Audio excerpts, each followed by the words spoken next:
barnaamijkeena waxaynu ku soo qaadanaynaa sababta uu doolarku u noqday lacagta koowaad ee dunida. dagaalkii labaad ee dunida ka bacdi Mareykanku waxay bilaabeen inay hirgeliyaan riyadoodii iyo himilooyinkoodii iyadoo dagaalka ka horna ay muddo deganaanshaha ku jireen.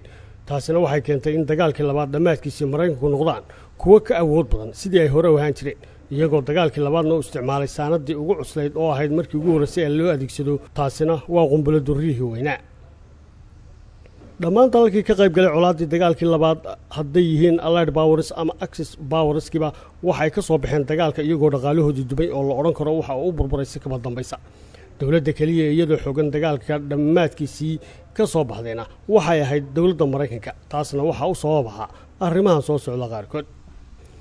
ugu horreyn Mareykanku waxay dagaalka ka soo galeen masaafo fog marka loo eego dalalkii reer Yurub oo bartamaha u yaalay goobaha colaadaha oo maatadoodii iyo kaabayaashoodii dhaqaale lagu dhex dagaalamay.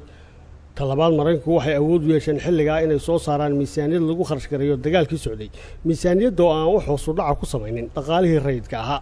wadamo ay ka mid ahayd Britain ayaa xilligaa kaalmo u doontay dowladda Mareykanka si ay uga taageerto kobcinta iyo soo toosinta dhaqaalahoodii dumay.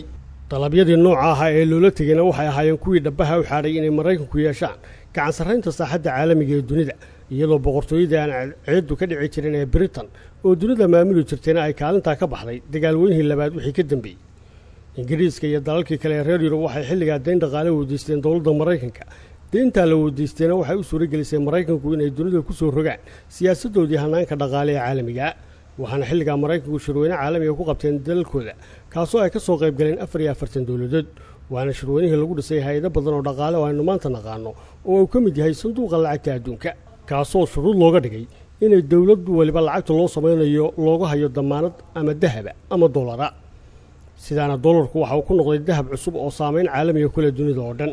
xilligaa shirarka la qabanayana dhaqaalaha adduunku waxa uu ahaa ilaa 38 bilyan oo doolarka Mareykanka oo ay 25 bilyan oo ka mid ah ay Mareykanku haysteen, taasoo u dhigmisay $3.2 dhaqaalaha guud ee caalamiga ah.